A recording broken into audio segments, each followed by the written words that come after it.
Yo, this is Ozzy from Ozzy Boys, and you're watching Reptiles Unplugged. I'm John Feely of Feely's Clutch, and you are watching Reptiles Unplugged. This is Will Rose from Royal Canadian Reptiles, and you're watching Reptiles Unplugged. Guys, it's KB Reptiles. Team Helga. Team Beard. And you're watching Reptiles Unplugged. It's Justin from Jacob Luck Reptiles, and you're watching Reptiles Unplugged. Nick with Renowned Reptiles here, and you're watching Reptiles Unplugged. It's your boy Harry Wayne from Royal Canvas Exotics, and you're tuning into Reptiles Unplugged. You're Triple B, and you're watching Reptiles Unplugged.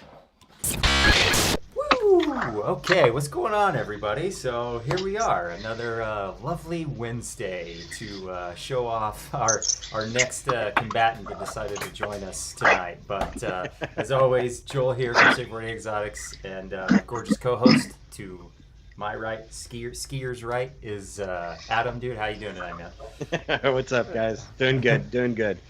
Excited to be on tonight. Got a good guest, and it's going to be a good one. So, yeah, turn it over to our guest here. You guys may have seen his name pop up in chat a whole bunch. He's been an active supporter of the channel for quite a while. So I'll turn it over to him to introduce himself. Let us know who you are. How are we doing tonight, Dale? How's everything going, man? Hey, I'm doing good.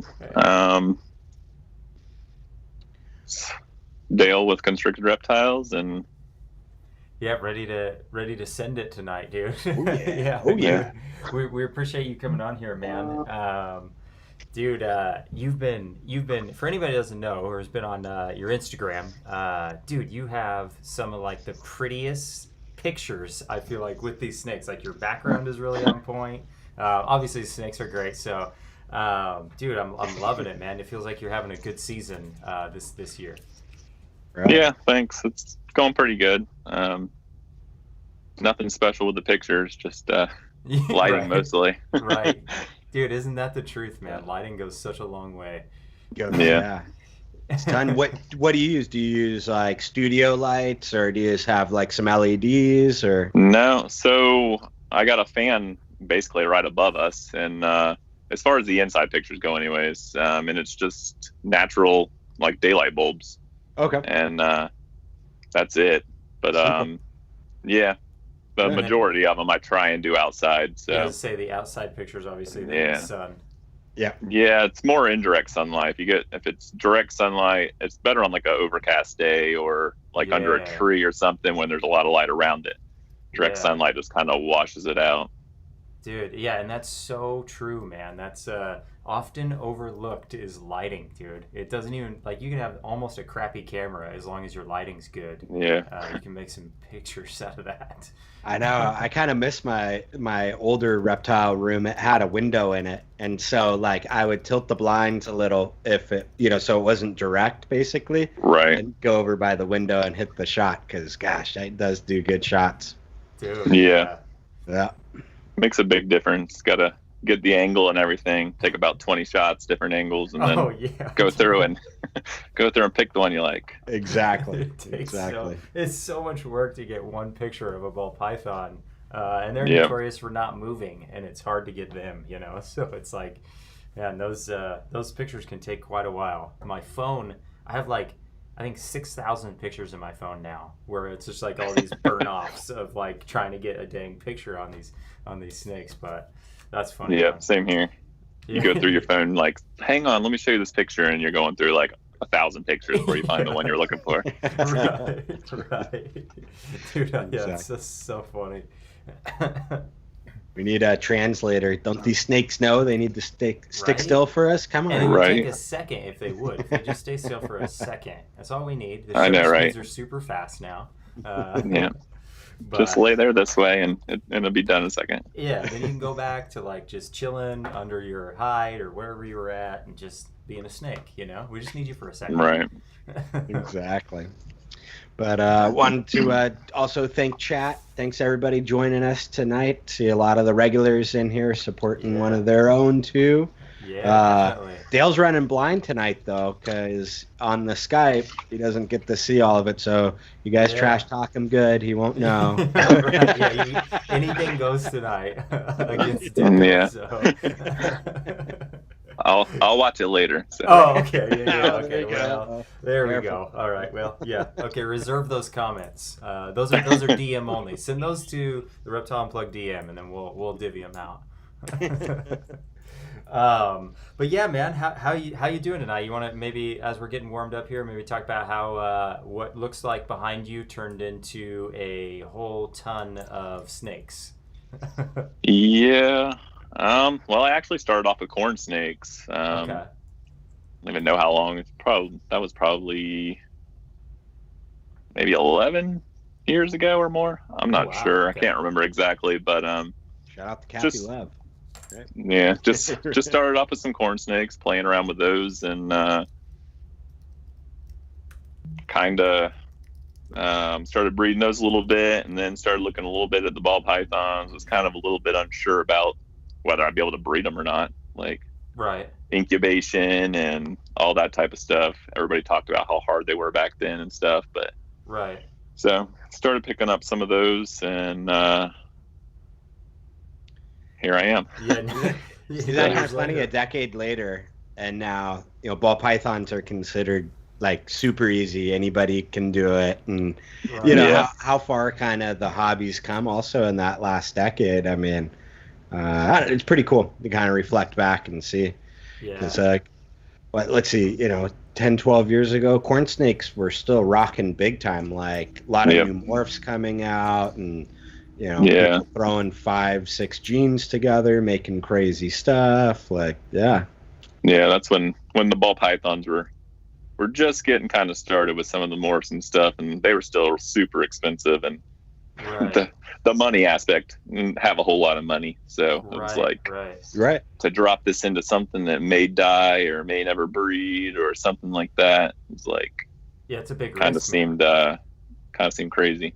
Yeah, it's definitely hey, we're dealing, we're raising, keeping live animals, right? And like you said, there are risks, right? It's not always perfect just on paper of, okay, I go buy this, and then I get this. Like, I'm gonna make this, and it's gonna sell for this, and having this whole plan. Yeah, exactly. Yeah, there isn't a really perfect best laid plan, I feel like, in this industry. There's so much going on with it. There's a lot of variables working with live animals. But that was so what was the drive to go to ball pythons? Were you just, was it the morph side of it, or kind of the hot hobby, kind of cool genes coming in, or? Yeah, a lot of it had to do with the genes. Also, I kind of knew that I wanted to try and make this a business. Right. So the money aspect, obviously, they were worth a lot more than corn snakes at the time. But the genes were stuff that you just didn't have in corn snakes. And I had just kind of got a small group of them and started playing around with them, and then you just kind of get sucked in. So, but yeah, just to make a somewhat, hopefully, stable business out of it one day. So right, and that's where you're at now. You're full time breeding. Right? Yeah, I think I left my job about 3 years ago, roughly. Okay. So it was rough in the beginning. Still it's starting to come together now, like actual, like decent money and stuff like that, compared to holding back a lot of stuff, trying to build up stuff in the beginning. I mean, for a lot of the time that I was building the collection, I was still working full time. So had that going on the side. And really, I guess probably when I started seeing the money start to come in was when I started breeding when I decided to breed ball pythons. I started breeding the rodents because everybody talked about how picky they were. So I'm like, I need a actual rodent source, because I used to, when I did corn snakes, I just ordered them a big box of them frozen, and it would last me for like a year. Right. And so when I started breeding rats, and then started getting extra rats for the small amount that I had, and then found out that people needed rats, Started selling a little bit here, a little bit there. Started picking up other small breeders and stuff like that, and it became a somewhat like regular income. Where the snakes, yeah, you get however many clutches. I mean, back then it was only 5, 6, something like that a year or something, and you got money then, but it's not consistent money. Yeah, So it's feast and famine. yeah, exactly. And then a lot of that you're just returning back into the snakes if you do want to grow it. So right, it's a wild thing, the return on investment that you have, and then the return of the investment necessary to continue to get to a point, you know, whether it be holdbacks or reinvesting monetarily back into it. I mean, there's a whole thing to this, you know. It does take 10 years to be at a spot where you're really, you know, doing it full time. I think that's a realistic, I feel like, track there. Yeah, I used to hold back like every female back in the beginning, and just stack it in a rack and then hold back the one male or go buy the one male or whatever I needed for that stuff, and keep kind of growing built the beginning that way. Yeah, exactly. Yeah, I mean, you know, making that commitment to go full time, that's not a small decision either. You know what I mean? Like shifting everything into this, putting it all into it, and then, you know, kind of discovering rats. We see a lot of comments from chat right now. They're just kind of agreeing with you, like, man, if it wasn't for rodents, I don't know if I could do this fully, or, you know, things like that, because feed bills are expensive. And, you know, and that's a big portion of what we do. If they don't eat, they don't grow, they don't breed, right? So there's no point in having 50 of them if you can't feed them the right way. And if your rodent bill's $200-$300 a week, then you got to make on top of that if you're buying them to sustain an actual income from it. Right. So. Right. Hey, and Dale, for those that don't know, what part of the country are you located in? I'm in Florida. I'm right actually down the road from Daytona Beach. Okay. Oh, nice, dude. Cool. Yeah. About 30 minutes from the show. Oh, right on. Have you vended that show a bunch, or? I think I've been vending that show for about 5 years. Cool. The first year, me and a couple buddies set up deli cups on the table and split a table. So dude. Well, look where the deli cups got you. You know, that's where it's at, dude. It's all about those deli cups. Yeah. That's cool though. That's a crazy show. I've never been to that one. That was always one of those ones on the bucket list. Yeah, it's a lot of fun. It's kind of just a big party for the most part. Right, and it's close. Everybody gets together and it's right on the beach. So. Right on the beach. That's what I was gonna say. One of the few reptile shows that's like right there on the water. You know. Yeah. That's what I'm talking about. That's what we need to be doing. We need to be going to that one. Hopefully everything goes according to plan this year. Y'all should come down. Yeah, that'd be fun. Yeah, I know, because I kind of got started researching genetics around that same time that you were kind of getting into it, or about 10 years ago. And Daytona, oh my God, every time I'd be on the forum, all the guys talking about Daytona, and gotta go to Daytona. So it's been on my bucket list for a while. I need to knock that out. Yeah, I never made it to it when it was in Orlando. That was before my time. But the first probably 2 years I think I went, I was doing corn snakes then, so I wasn't really paying attention to the ball pythons or anything like that at that point. But the show itself was in a different building than it is now. It was in the like the basketball arena or whatever. It was packed, like wall to wall. It was the entire bottom floor, the entire upper stairs around the railing, the lobby, the hallways, and you couldn't move in that show. It was like you couldn't even get up to people's tables to hardly see anything. There were so many people in that building. Man. So it's not quite that anymore, but it's still a good show. You see a lot of stuff you wouldn't see a lot of other places and stuff. So there's the whole like East Coast side of things. I feel like I have never met like face to face with a lot of like East Coast breeders, other than if anybody goes to Tinley or something like that. So there's also that. Right. There's a whole like reptile community in itself in Florida, I feel like. There's a big community in Florida. Yeah, I mean it's Florida. There's a ton of breeders. Right. Yeah, you Kinda guys haven't makes been it near kind those for a while. yeah. I mean, there's a lot of competition down here, so it's the prices are a little lower.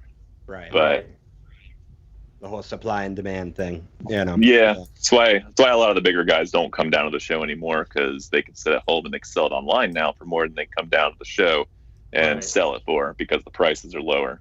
Right. So if you're looking to buy, it's a good market. Right. If you're looking to sell, it's a tougher not. market. Yeah, it's a tougher market. Yeah, that's interesting. You know, that's something to consider though when you are diving in and turning this into a full-time gig. There's so many more things that you have to think about. You know, where your market is. Are you going to sell shows? Are you going to do wholesale? Do you have pet contracts? Maybe you can sell to your local pet stores. Do you do anything like that? Do you have like a pet store down there that maybe you sell single genes to or something like that? Yeah.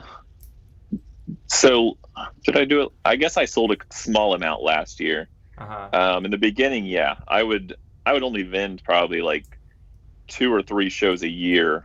Then I didn't have a lot of clutches back then either. And then basically right towards the end of the year, I would do like the last Orlando show, like in either December or January. And then at that show, I'd wholesale out whatever I had left, basically. Right. And I have a couple local stores around here, Daytona, one in over towards Orlando, and they'll usually buy stuff like that. But I mean, this past year, just taking normals to the show, I mean, it's not a lot of money, but if you got them and if you take them to a show, you move a couple normals for like $25-30 a piece. Right. And they're on the table anyways. So that kind of stuff moves at shows now. If you do a decent amount of shows, then hopefully you really don't even need to wholesale most of the stuff. Right. Yeah, because you're just doing the shows. Yeah, so I don't plan on wholesaling anything this year, and I think I only wholesaled a handful of stuff last year just to make some quick room. Right. But it is an option if I need to. Yeah. Okay. Right. Yeah, that's and there's definitely people looking. Like I just did Jacksonville 2 weekends ago. Okay. And their actual pet stores come in and they're paying retail right off your table to take them back to their store. Really? So, yeah. Interesting. Yeah. And that was going to be another question of mine. So in the last 5 years, you know, kind of specifically talk about the Daytona show, have you noticed a shift in maybe not so much like breeder focus buying at the show, but more kind of people saying, oh, hey, I watched this YouTube and it looked really cool. I started researching. Now I'd like to get a snake type of thing. New customers, new blood coming in basically. At Daytona, yeah, it's a little of both. You get your serious people, which are a lot of your vendors, and then you get some of the VIP people and stuff like that, and you get some serious buyers in there. But you definitely get a bunch of pet people coming in looking for low-end stuff. But I do a lot of Repticon shows, and that's a lot of pet people. So they're looking to spend like up to probably, I've had them spend up to $600 on something that they just wanted as a pet, or they were just getting in and they just liked the way it looked. Like the GHI Mojave stuff sells. People are obsessed with it. Like, it's awesome. Dude, they'll buy it immediately. So stuff like that, they'll pay money for. Right. Yeah, exactly. Yeah. Well, that's cool. I mean, that's what I love hearing too, you know, is all the new blood coming in. It just seems like every year it keeps multiplying and more new people are coming in and getting excited about this. And it's not so much a fringe weird thing to do anymore, to have a snake as a pet, right? You know? Oh yeah. You know? Yeah, there's definitely a ton of new people getting in constantly. So, and that helps with some of the lower end stuff to move that, and then they figure out what they're doing, and then they move on, and some of them get out, some of them become good customers down the road. So, So what do you think what do you think like the easiest, most consistent sells are? Is it the pastel, or is it like a 3-gene snake? You know, like when you're at a show like that. I know you talked about being at a pet show, but maybe something like Daytona. Is there like a sweet spot where you think it's easier for people to buy, like, you know, $300, $400, or or is it just kind of all over the board?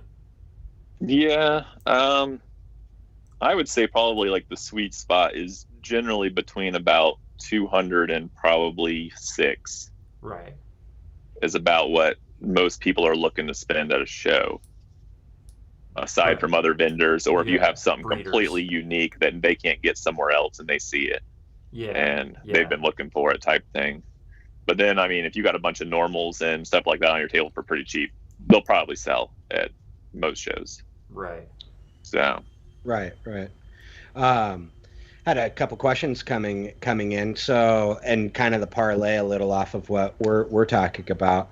Do you have any specific projects that you focus on as kind of your show sellers, and what genes would those be compared to stuff maybe you focus online or kind of the breeder, quality stuff project? Yeah. So some of the stuff that sells real well as far as like pet products, and really not even just pets, but I mean just the stuff that sells is like your super Mojaves, your blue Allocystics, potions. Like I said, the GHI Mojaves, GHI Mojave Yellow Belly sell great. I mean, as soon as I post them, they're usually gone. So stuff like that, like your supers, like I did like a crystal to a potion, and pairings like that, to where you're getting a whole clutch of just super or act like super combos. Right. And that stuff usually sells pretty well. Okay. And what's a special project that you're working on outside of that? Like, what's a project you're stoked about telling people you're kind of getting into?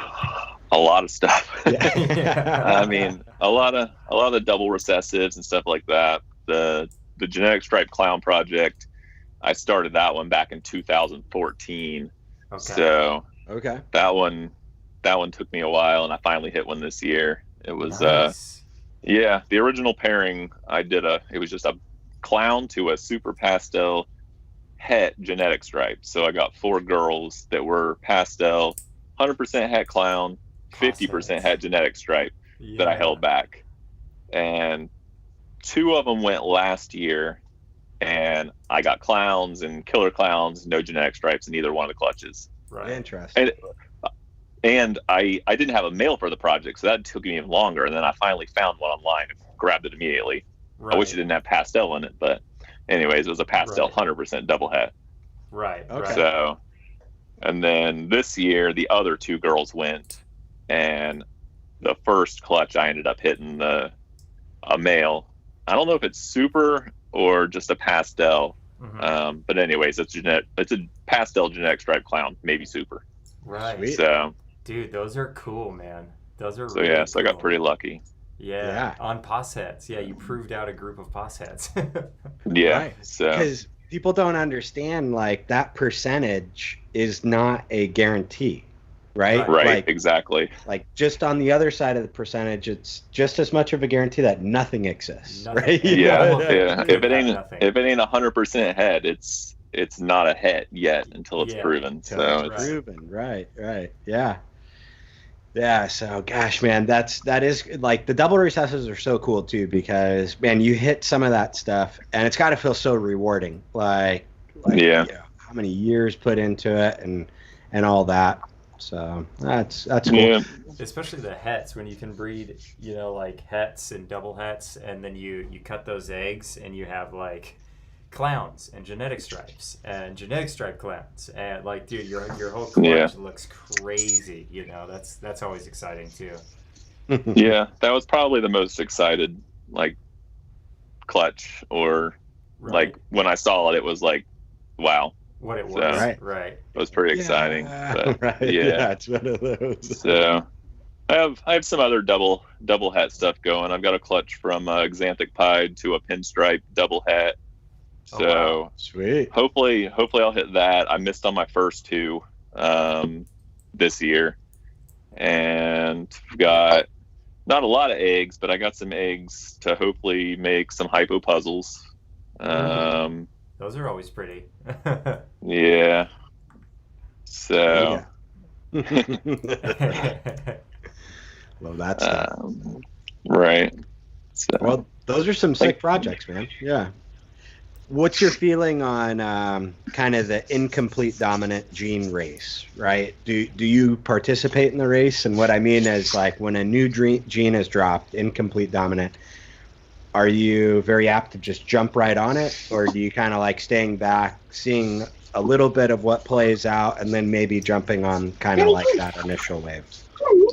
Yeah, I don't usually jump on something immediately unless it's insane. I don't know, mind blowing. Like, I mean, I like to kind of know what it is. I mean, I jumped into the acid project fairly early when they finally became available.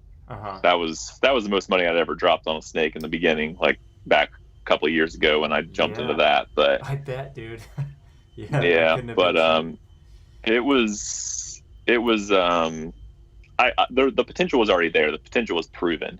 Yes. So because my buddy Josh actually was the one who found the acid. So so I got to sit along and see the ride, basically. See the development. Oh, so that's cool. I didn't realize you were friends with Josh. So right on. Yeah. Josh is like 30 minutes from me. So so you guys are close by then. Yeah. Right on. Yeah. One of the benefits of being out in Florida, right? Right. There is a lot of them out there. Yeah. Yeah. The acid project is cool though, and like you said, that was one of those genes that, like, this is a no-brainer. This isn't a super subtle gene. This isn't, like, dude, they're great. So do you think, like, going then from now, is it worth it? Is it worth to drop that big amount on a incomplete dominant or a dominant trait or something like that? Is there because they can get produced quickly, I guess. Where do you think that line is drawn, I guess? Yeah, I definitely think it's worth it. I mean, even so, just say you spend, I don't know, $3,000 and you buy the new whatever gene that pops out this year, and 2 years from now you're breeding that male, or even a year, but just say 2 years, you're breeding that male to multiple females, and babies are, we'll say they drop down to $500 a piece for the single gene. Right. All you got to do is produce a couple of them and you already made your money back. Right. So they produce more than one, usually. Exactly. Yep. So even if you had just normal females ready to go. Exactly. Right? You know what I mean? Yeah. I think it's worthwhile to jump into a good project early, something that has potential. I mean, I could see where you might jump into something and it just doesn't ever go anywhere because it just wasn't that cool. Right. And you just don't make your money back because nobody cares about it. Right. Yeah. You got to be cognitive of that a little bit, Yeah. Have a little bit of a vision and a little bit of there's got to be some gusto to it. But a gene like acid, I mean, really that whole complex of like acid and confusion and all of that, man, that snakes are epic. Dude, the combos are coming out. It's untouched. I mean, not untouched, but there's so much more to do, and there's still a lot to do. Yeah. I've definitely made more money on codoms than on recessives. Right. See, there you go. Like, hands down. Yeah. So. Yeah. Right. I mean, because there does seem to be like quite a bit of a trend. I mean, I'm even kind of guilty of it where I'm not really out there looking for just straight up incomplete dominant stuff. If it's not het for something, I'm almost not looking at it, right? But I think you miss out a lot on kind of having that perspective in the market and with the genes. So I think that's a good point. That's kind of cool hearing about that. Yeah.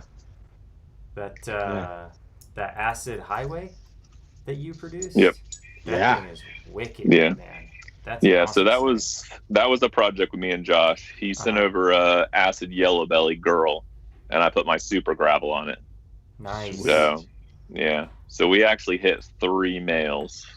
Okay. Yeah. Right on. So, Not bad, not bad, especially for the first ones, I guess. Right. Nice to get a female though, I guess. Yeah. Yeah, those males are powerhouses. They're dangerous, though. You know what I mean? Because man, they can really knock up a bunch of females, and that's a cool combo. That was ridiculous looking. So yeah, I like the way it came out. So yeah, I'll definitely hold one of those male back, and hopefully we'll see some acid super gravel combos here in, I don't know, a year and a half or so. Yeah, fingers crossed. Yeah, did you get any acid gravels out of that then? Nope.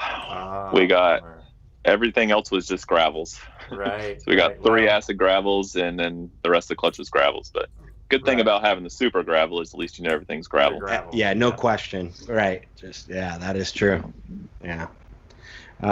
What's something, maybe if you don't mind sharing with us, that you're looking at purchasing that you haven't yet? Any projects out there that you got your eye on? Honestly, not anything specific. He just doesn't want to share. I see how it is. Yeah, no, there's not really a specific like new gene. I mean, obviously the like obvious stuff like that I've been looking at, like monsoon and stuff like that. But I mean, as far as a specific gene, no. Combos, I'm liking some of the clown stuff with the Orange Dream and stuff like that in it. So maybe like especially like the Russo and stuff that or not Russo, the special that Justin just put out. You're one of the first people ever to bring up Russo. You know, because I've got some Russo hanging back here. It's I'm trying to figure out where it's gonna go. You know? Yeah, no, that's special OD yellow belly clown or whatever, that kind of that stuff. Justin just posted.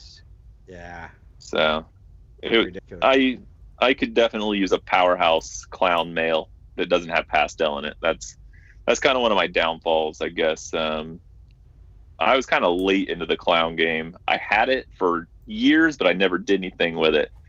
I picked up that clown male, the one that I made the double hats with. It was just a clown male, but it was also way, way, way back.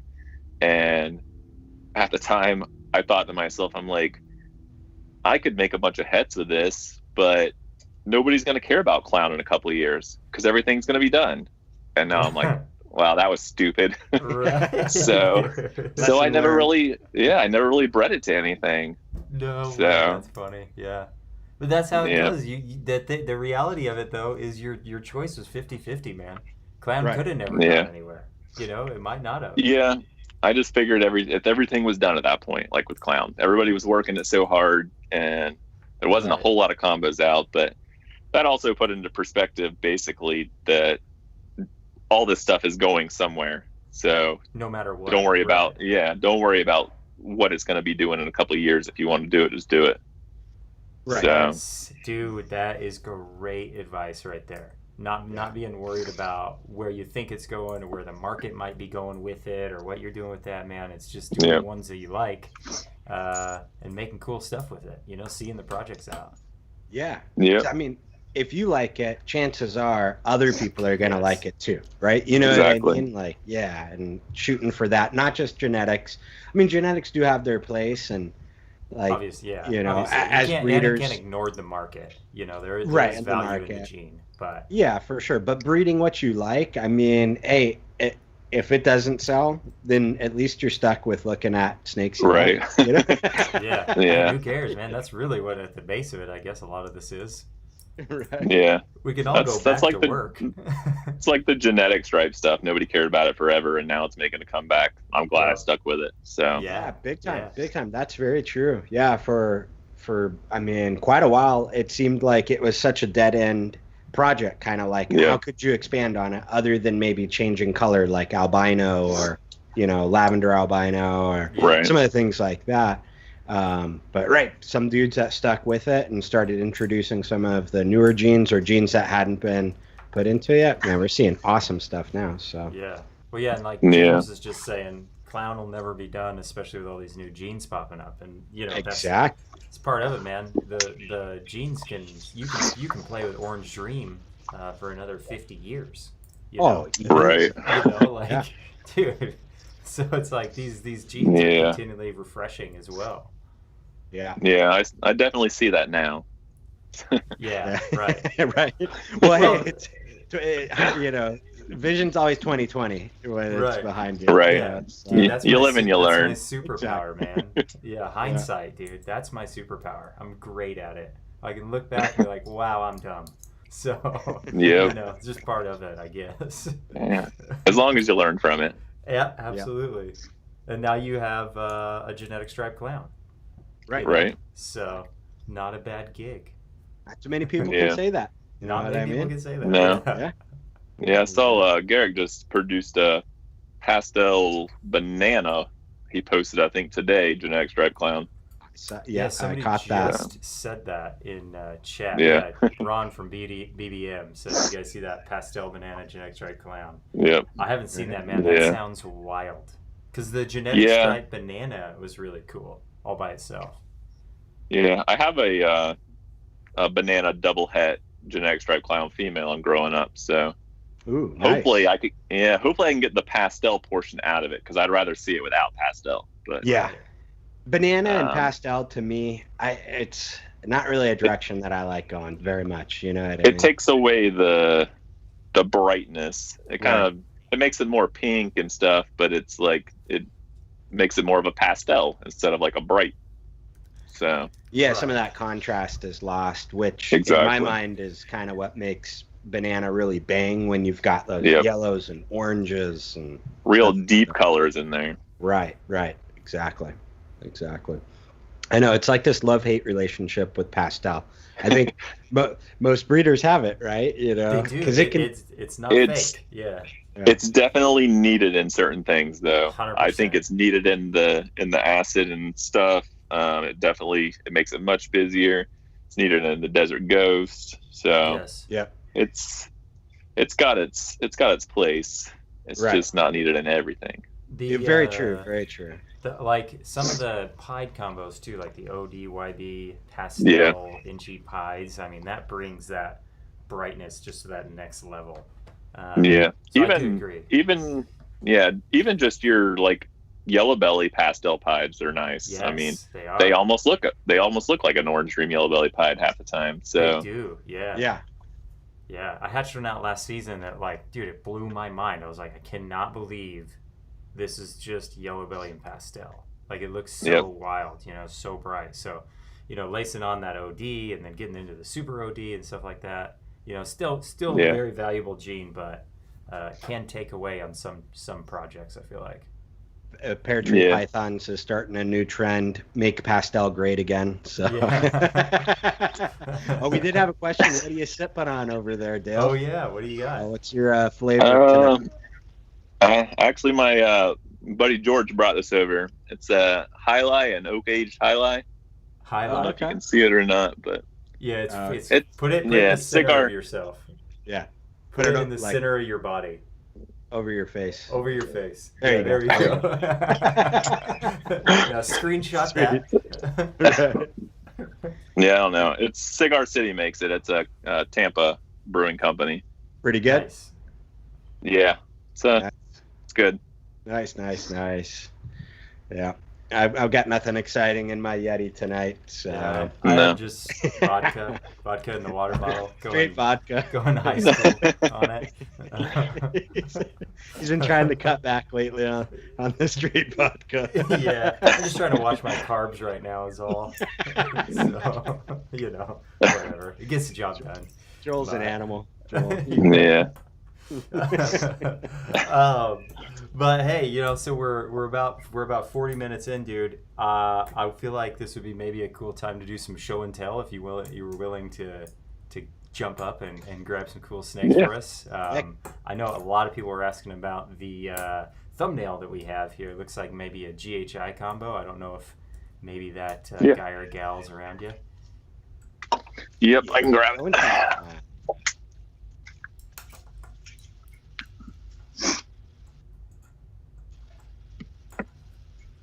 Oh, that's pretty cool, bud.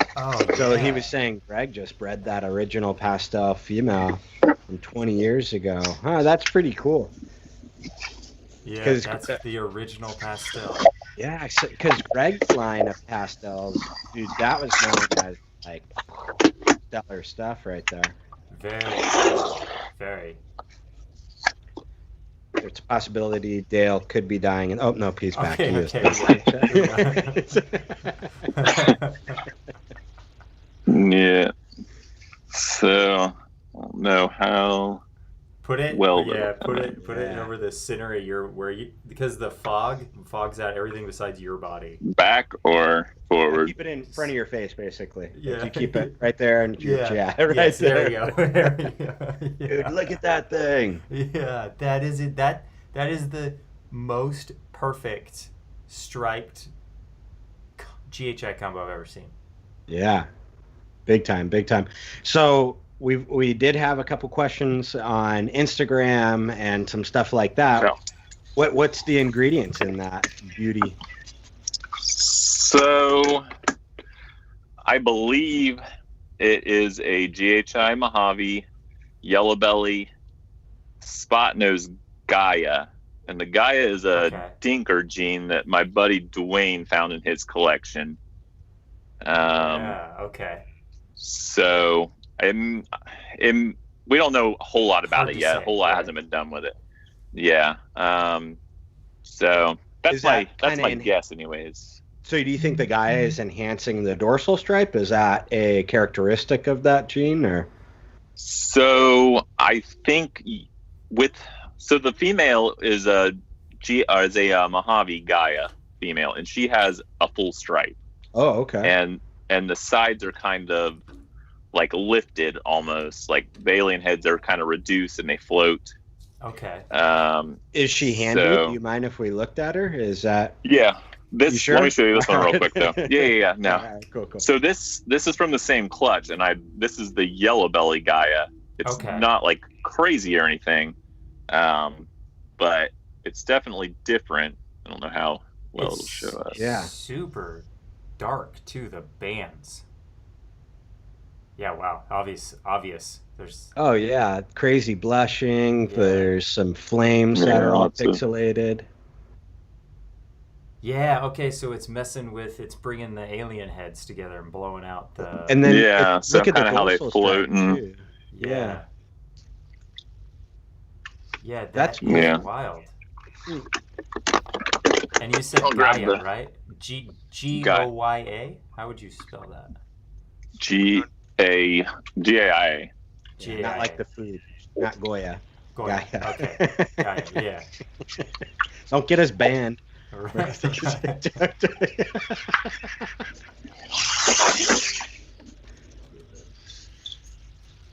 Yeah, that's wild, man.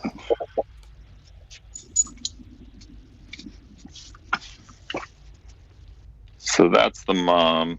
Okay. Oh yeah, look at that dorsal stripe on her.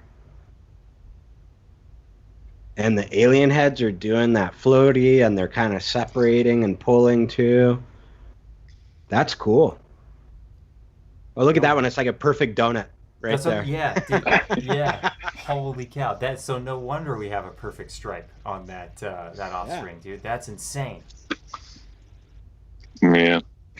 Robert says, "Ship it to me." Can't see it that well. Yeah.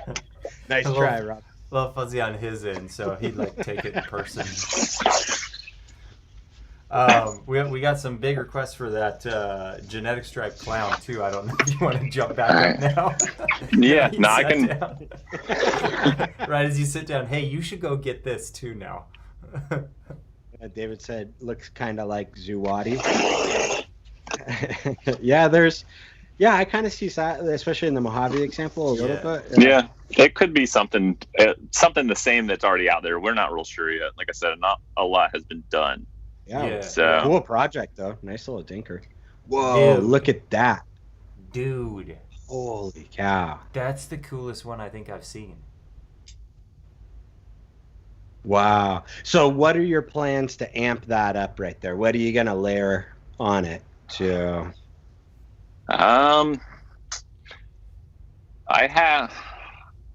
have 5, including the girl that proved out. I have 5 girls that will be ready this coming year that are 100% double head at this point. Double heads. Okay. Unfortunately, most of them are It's like a pastel butter, a super pastel butter, a super pastel, and a pastel, or 2 pastels. So Right. Pretty good that job would be, at removing pastel from the project. that'll be the pastels, or that'll be the visual stuff for this year. But I would definitely like to take him and breed him into other stuff to make other combos, obviously. Yeah. Right. She didn't do anything, but I did pair the pastel spot nose clown to a hypo genetic stripe. Nice. So Yes. maybe something will go there next year, or if she goes late this year or something like that. So I'd like to get it into different stuff. Obviously, Desert Ghost would be awesome. Justin, I know, is already working that project. Yeah. He had a nice little group, or spot nose, triple het, and a triple het female on Morph Market. Right. Man, they're tempting. Yeah. Dude, you increase your double recessive odds on that though, kind of. Yeah. Honestly, I would just want it for the starting point. I would just want it for the spot nose double het portion, so that I could breed that into them, try and eliminate some of the pastel out of it, and then do the spot nose, because the spot nose genetic stripe stuff's nice. I don't think there's hardly any of them out there, but I don't know if you've looked up I've never just a seen a spot nose genetic stripe. It's got a real, spot nose kind of brings in a real distinct, like, bright back pattern anyways. Exactly. It lightens up that dorsal. Yeah. It makes a bright pattern on the back of the genetic stripe. So it's pretty cool. Yeah, because I was thinking, man, like some dark genes would be great to throw in more contrast to that wacky, broken up pattern on that thing. I agree. Just figuring out the right dark genes is the problem, because a lot of your cinnamon and stuff, it kind of wipes out the stripe. Right. Because I got a pewter genetic stripe, and I considered putting that into the project, but again, it's got pastel in it. Right. But it also, a lot of the time, the cinnamon kind of just takes away the back stripe. So I don't know if the clown would bring some of that back in, or not. That's true. And cinnamon seems to do that in quite a few morphs, right? Like, look at a Sterling, for example. Sterlings, like, the pattern gets blown out on them. Quite it's almost just like a silverish snake mostly, and so yeah. So maybe something along the lines of, like, I don't know, the Suma stuff or Blackhead. I don't know, man. Yeah, that's a good question. There's been some blackhead comments thrown out there. Blackhead. We pulled up the genetic stripe spot nose too, so everybody can see that on stream. That thing is wicked, man. Yeah. It still has some side patterning down there and stuff like that. That's cool. Yeah. Yeah. What awesome projects, bro.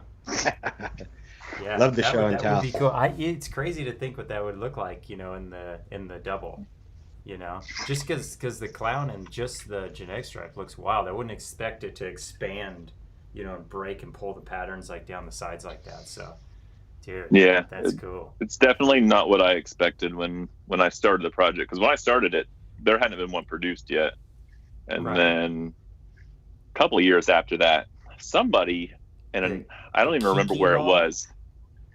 So even before that, somebody posted to, probably a year or two before that, somebody posted two, and I don't even think they were fully certain what they were, but it was a lesser genetic pastel lesser, I think, genetic stripe clown. Wow. And I forget what the other one was, and I've never been able to find the post since. But no way. I was so heavily invested at that point, I was looking for stuff like that, so I found it. And then recently at the Tampa show, I had him on the table just as display. Yeah. And I was talking to a guy I know, Joe Perkins, and out of the blue, he's like, "Yeah, so and so posted those I was like, oh my gosh, thank you, because I thought I was crazy. Like, they do exist. They existed, yes, but Right. back then. And then Kevin Bluford produced the one that Justin did the video and stuff with him at I think it was Tinley. Yeah. So they were probably on Bush League breeders. You know, since that went away, we can't. It even was on search. Facebook. Oh, it was. on I saw it Facebook. on Facebook. Yeah, because I was never on Bush League. So Yeah, diving deep it was into Facebook threads, man. Yeah. Yeah, so I don't know if the people just disappeared and the thing got deleted, or Right. I I don't think remember if they who it close was. their page, then it all goes. Yeah, I'm not sure, Right. Lame. Right. but Yeah, so we had a question come in from Underworld Exotics. Was wondering if you're working any chocolate projects, which chocolate might be a great addition to that as well. it might. Yes, I have some chocolate. I have a chocolate desert ghost het hypo girl. I got a chocolate hypo het desert ghost girl. Nice. I got a pastel chocolate desert ghost het hypo male. Okay. So you're working the chocolate project, as it turns Yeah. out. I think that's it for chocolate. Right. Yeah, so I have So chocolate, strong double contender. recessive chocolate. Oh wait, yeah. One, yeah. Oh, and inchy chocolate double hat hypo desert ghost girl. Okay, yeah, that'll be a bummer too. Right. Nice, I like it, dude. That's good. Yeah, because the super chocolate stuff, wow, like amazing. Yeah. I was kind of not thinking the inchy would be that good, but I think it was Josh Jackie, I think, posted a super chocolate inchy hypo or something like that, I think. And it was there's cool. One of those on Morph Market. Yeah. I think it's a super chocolate inchy hypo.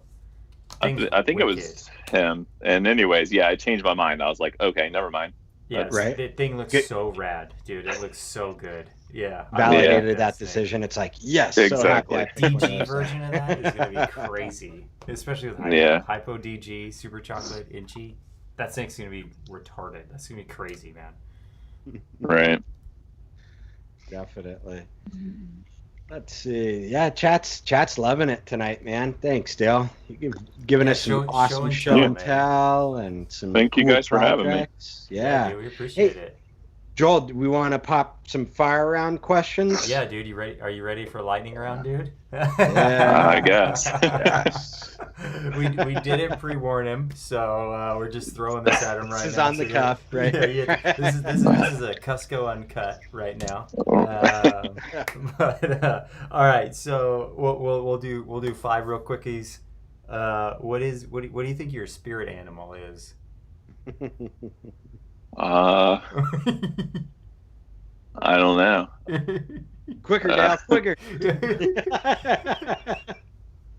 First animal. Maybe a fish. A fish? All right. That's a first. We have never had a fish, dude. I'm like, what kind of fish would you be, man? Like, are you like a tuna fish?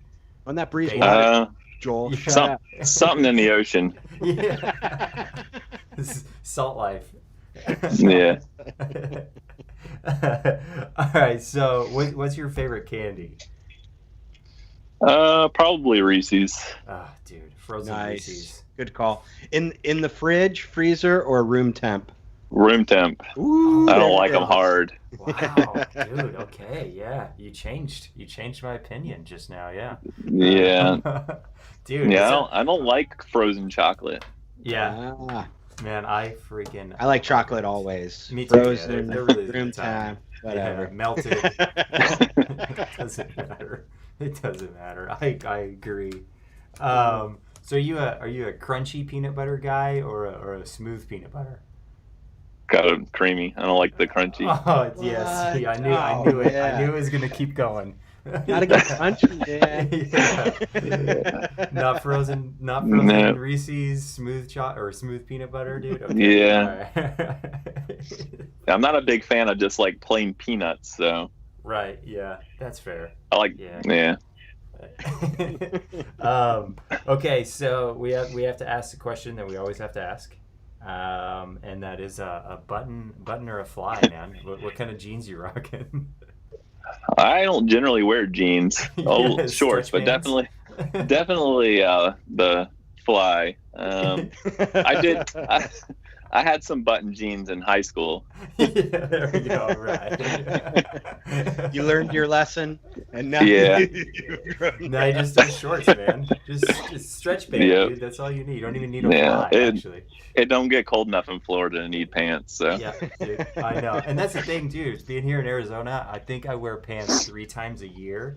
But for some reason, this question is just it's part of us now. You know? Yeah. I don't ever wear shorts with like real pockets, dude. Like I'm always in like just basketball shorts. So. Yeah, I basically wear board shorts most of the time. So. Yeah, there you go. Well, dude, being in Florida, I didn't know they sold anything else there.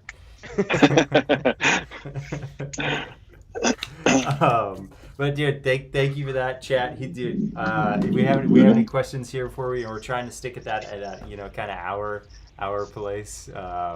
Yeah, James, I have that the sweats with my button fly. You're dead. Dude, I'm gonna find those. I'm gonna wear those. Yeah, Kirsty's on here too, harassing me, so that's good. Yeah, the Sable project, man. Have you ever looked at this Sable project a little bit, or? I have not. Are you familiar with it at all? I'm not very familiar with it. I mean, I've heard of it and I've seen animals with it, but I've never looked into it. Yeah, so. Yeah. I think it's cool. I think it had a little bit of a setback because I know that some of the supers have like the head wobble. Right. So I think that set it back a little bit, but some of those sable clowns, I feel like though it's subtle, it's giving them a really dark back stripe, which could be impactful, later on in other genes, especially maybe like hypo or something like that, keeping that contrast. But yeah, right. I think it's some cool project, but I agree with Paul. He's, I don't see a lot of people working it, so there's room in there then. Well, I was gonna say it might be a good reason to work it. Yeah. Right. Yeah, you find that secret combo that just goes boom. And, it resurrects the whole thing. Yep. Because the secret too behind Spot Nose has sometimes a wobble in a super too, and I feel like that was its setback forever ago. Look at it now.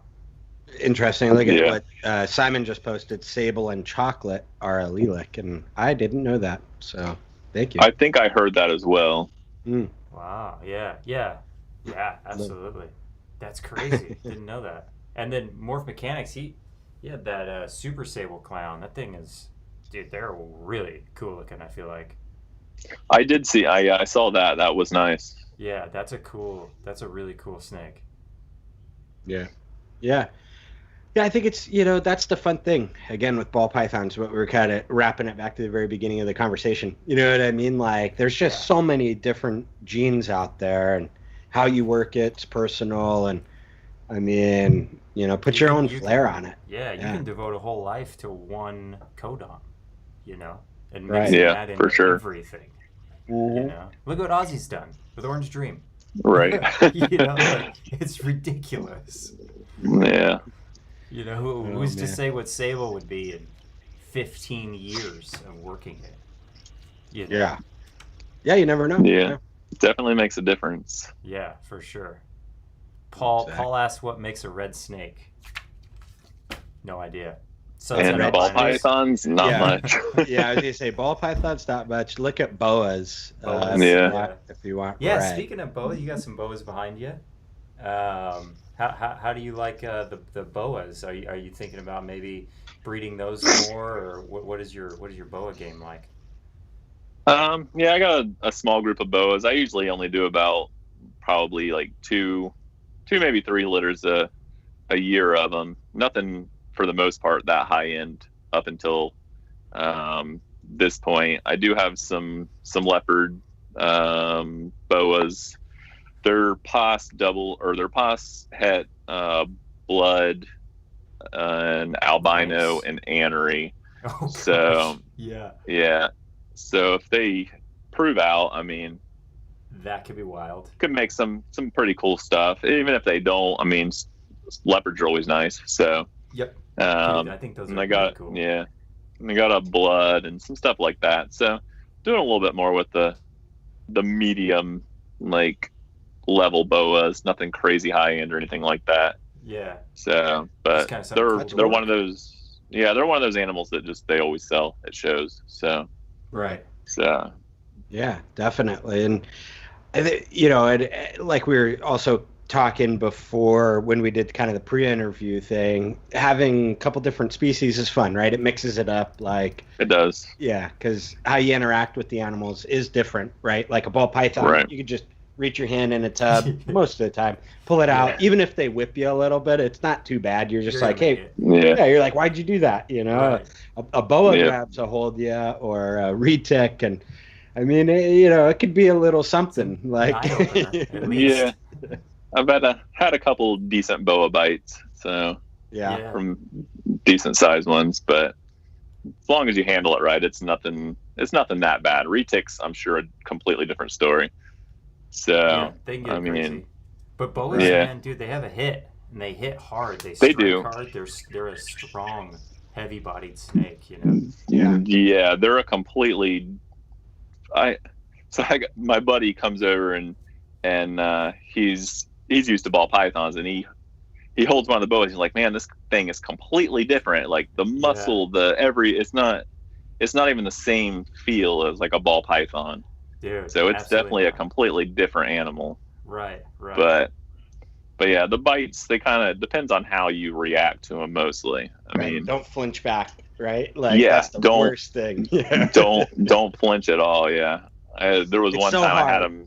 I had one in it was in a 40-gallon breeder, and it was like in this shelving system, and there was only a small gap between the top and the next shelf. I reached in there, I think to get its water bowl or something. Thing grabbed my hand, wrapped both hands, and they were stuck. Like I couldn't get them out because it was wrapped around them. There wasn't enough room to slip them out. So it was. How'd you get out of that? Just wait? So no. So my son came down and picked the thing up and slid it out, and with my arms in there, because my arms were big enough to fit through there, but with her wrapped around it, they weren't big enough. And then got her off. But the more you moved, the more she dug in, because it wasn't. It was a like quicksand. So. But after all, it still wasn't that bad. So right. So this is a family-run operation you got then. You got kiddos rescuing you from rescuing. As far as taking care of them, no. I mean, my wife helps a little bit with she takes care of the rats that are here. I have a small amount at the house, like it's basically holding stuff in a small breeder colony, and then I have a building out off of it's about 25 minutes from the house, and it's where the majority of the rats and breeding and everything is. So she takes care of the ones that are here for me, but that's cool. But that's the extent of my help. So okay. And then other than that, you're a one man shop then. Yeah. Hey dude, nothing wrong with that. That's what I feel like most of us are. That's the best way to breed. Exactly. You know? You can see your snakes that way. We had a couple other questions come in from chat. Any other pet projects or species you work with outside of boas and ball pythons? I do a small group of Hondurans. Cool. Some albino and anery, and maybe some snows coming up because they're mixed in together. Cool. And then actually me and my youngest son wanted to get into breeding, and he's like, I want to buy a ball python. I'm like, I don't need any more ball pythons. It's like, so I was like, what about corn snakes? I sold off all my corn snakes. Okay. And then, which I kind of regret, honestly, because Yeah, they I'm made sure, a right. pretty good comeback. Right. Yeah. But anyway, so he wanted to do that. So he came to one of the, I think it was the Tampa show, and we ended up grabbing, he paid half and I paid the other half. And we picked up 2 female motley het scaleless corn snakes. Cool. And then raised them up. And then last year I picked up a male scaleless motley. So we have eggs from scaleless to het scaleless. Nice. That should be starting to hatch probably in a week, 2 weeks, 3 weeks. I don't know. Hey. They're incubating on top of my rack up here, so they're not. But yeah, because you don't really have to do necessarily incubation there, especially being there in Florida. Right? not really. Yeah, that's cool, man. Yeah, that's cool. So yeah, Loki Loki wanted to come up and say what's up. yeah. Been a while since we've seen Loki on here. Yeah. Been walking around licking my feet. Mine's laying on my feet right now. Yeah, there you go. He was trying to lick mine. I would be that version. I would just be laying. No, I'm not getting up for this. Yeah, that's cool though, man. That's funny to think that it kind of came back full circle and you're back kind of doing corn snakes now. Yeah. You know. Yep. Yeah, that's funny. Yeah, dude. so just a handful at this point, but Right, I don't know. Maybe right. down the road, when I do get the building set up, I'd like to expand out a little bit and do some other stuff. I have a green tree python, but he's just been here for I don't know, probably 4 years now or so, and just chilling. So dude, the GTPs, they're cool.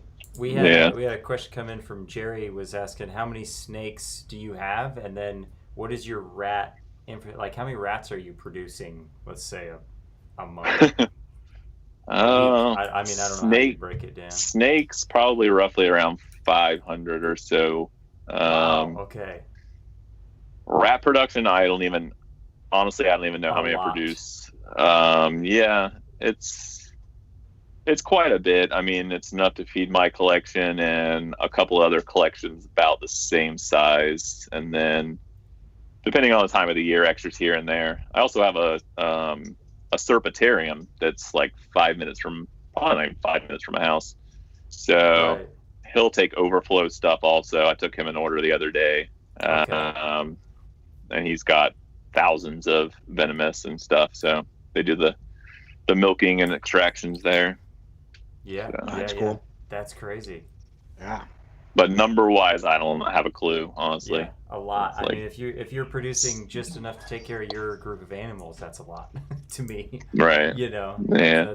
That's a decent amount of breeding that you're doing over there. So that's an operation, man. That has to take some decent. Well, let's decent rephrase time. that. That's a decent amount of poop you're cleaning over there, Dan. Yes. Oh yeah, for sure. Yes. Yep. Never ending. Yeah. There's a few, huh? I love seeing those memes float across Instagram every once in a while, where it's like, what people think, breeding snakes is like, and it's like what it really like, yeah. Snake, and then what it's really like, and it's a picture of a giant turd. Yep. So true. Absolutely. Absolutely. Too funny. Hey Simon, I'm wondering how many breeder-sized females do you currently have running in your for ball pythons? Yeah, what's your clutch? What's your production at? So 2 years ago I did 40 clutches. Last year was not a good year. Whatever went wrong could have went wrong. I mean, it was like males shut off early. Part of it was my fault. I waited too long to start pairing some of the stuff because I was waiting on other males. A lot of girls just didn't go. I ended up with 30 clutches last year. Okay. This year I'm at 50 right now. I should hit at least 60, hopefully more. Not a lot more, honestly, this year. Yeah. That's still, I mean, that's a big number. Especially when they all come out once. Right. Yeah. Yeah. You're up 300 snakes all of a sudden. Yeah. As far as breeder girls go, stuff that how many did I pair? I probably paired about 100 this year, maybe 110. Some I just didn't pair that I could have. Right. Next year, I mean, so far I've probably sold off about 10 to 15 breeder girls this year after they laid. Okay. But next year, I don't know how many I'll pair, but I probably would be in the like 150 range that would be breedable. Right. Is that what you're shooting for, to pair all? I don't know. Probably. It depends. What I can manage basically by myself that's until. That's what I was wondering.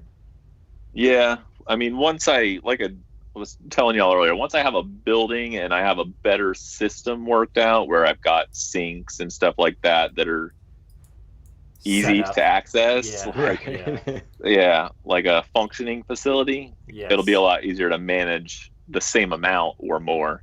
But right now I don't want to get overwhelmed.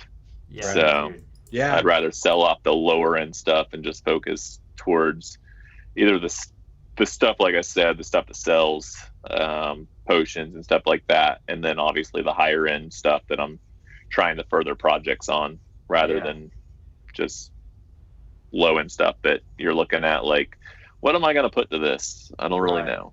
Right. That makes complete sense. Yeah, so like Simon just commented back to that, so 50 to 60% range on pairings to clutches. He considers that a good year, so hey, that's well done, man. Especially that's cool. With that number. Thanks. Yeah, for sure. That's a lot to pay attention to. So Paul was asking if you ultrasound or not on all those. No, I do not have an ultrasound. I'd like to get one eventually. Right now, I just palpate. Yeah. Okay. So I generally start pairing about October, and I won't even check follicles around that time. So I just kind of start. Based off of like when they went previous years and stuff like that. If they're girls that have gone before, you can kind of get a rough guesstimate of when they'll probably go again, if they're going to go that year. So the stuff that went early in the year, I'll start pairing earlier. If it's a new girl that I've never paired before and she's well over like weight, like 1700 grams, then go ahead and put her in early. The stuff that doesn't lay until August, September, October, I mean, I have some that lay in like even later than that, then there's really no point in starting to pair them quite that early usually. So then after probably a month or two of pairing, then I'll start like palpating through the racks and stuff on stuff, and then pair more accordingly to that.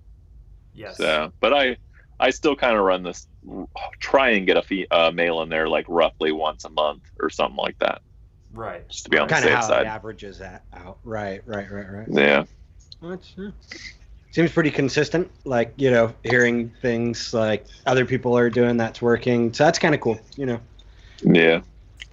Hey, Bob wanted to know what you're using for bedding, especially out in Florida where you're at. So I'm using Coco, no specific brand, whatever I can get the cheapest. So right now I think I'm on Pro Coco. But I've used the Freedom Breeder, I've used the Reptile. So cool. Cool. Yeah, the cocoa, I like the cocoa husk. I think that's a cool substrate. Holds humidity, keeps smell down too, which is nice. Yeah, I've got a little bit on newspaper. Some of the racks hold too much humidity, so I don't really use the cocoa on them, but I did start transferring in some of them and just letting the cocoa dry out a little bit more before I put it in there. And that seems to be working pretty well. And I've used Aspen in the past. I'm not a fan. It's either too dry, or the snake sits in its water bowl, or it knocks the water bowl over, and literally like 24 hours later you got mold growing everywhere. So quickly molds for sure. It was more so me just dumping the entire tub out and then starting over again. It was just making more cleaning. Right. That makes sense. Hey, Debbie wanted to know, and this is a good question that we don't always cover a whole ton, is have you ever had to get a vet for any of your snakes? And do you have kind of a backup plan for stuff like that? I've actually got 2 reptile vets in the area. Both of them are probably about 7 minutes from my house. Oh, sweet. Yeah. So, yeah, I've taken not a lot, honestly. I did have a fairly expensive snake, and it ate a rat, and then the next day I noticed that its jaw was completely like dislodged and sideways. Oh, crazy. Like, what? So I did end up taking that in. And basically they were like, we can put it under and we can do surgery and this and that. It may realign itself. So they're like, we'll have to schedule the surgery. And so I got a friend also that is somewhat local in Orlando area. And they're like, anesthesia is not usually the best thing for snakes. They usually don't do well after, all this kind of stuff. So I chanced it, and I fed it another one, and it ended up realigning its jaw. Oh, so by itself. Yeah, they lucked So, after like a week or a couple of days. I think it was about 4 days, 5 days, something like that. Right. Because I ended up having to go out of town. I had a show, I think in Atlanta that weekend.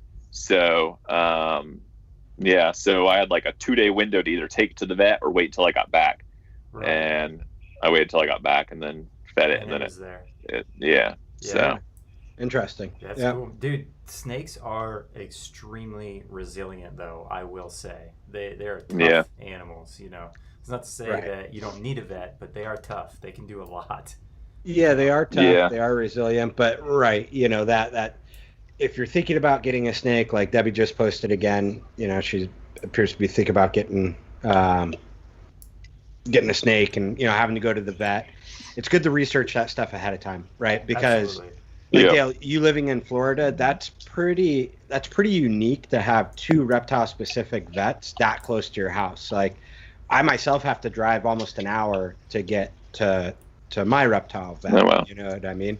And so like out here in California, there's not a whole bunch of exotic vets. They are scattered throughout the state, but it's kind of uncommon. So do some research, get to know your area, and also don't be afraid to interview your vets as much as they're kind of interviewing your pet, because there are a lot of vets that like to say, hey, I've read the book about how reptiles work.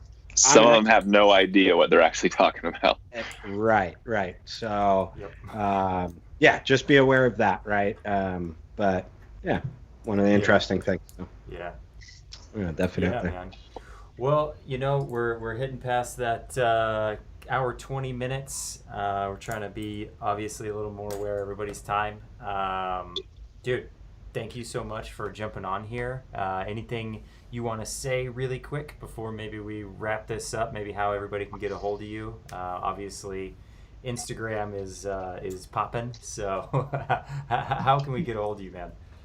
Yeah, Instagram, Facebook, and Morph Market, Constricted Reptiles, and that's pretty much it. I had a website for a little while, but it's gone. So just that's the 3 platforms. Dude, you don't really need a website anymore with Morph Market. You don't. Right. So why have it? Yeah, absolutely. And keep watch on Dale's page, everybody, because he's pumping out some awesome stuff. The Gaia stuff, I'm really interested to watch how that goes. I hope you guys keep working into some stuff, because that was super interesting seeing that with the GHI. Dude, pumped to see more of that. That was an interesting thing, man. It'd be cool to see where that project goes. But thanks everybody, obviously tonight. Thank you, chat. You guys awesome, always as usual, keeping us alive. Next week will be just, unfortunately, Adam and I. But, we hope to see you next week. And Dale, everybody. Thank you again for coming out tonight. Really appreciate it. I know this is taking time out of your day, but good old snake talk's never a bad deal, right? Yeah, appreciate it, man. Well, thanks, guys. Yeah, thank you, sir, and thank you for always being in chat and helping out and participating. So it means a lot to us. So thank you. All right, well, everybody have a good night. We'll see you all later. See you guys. Good night. Night.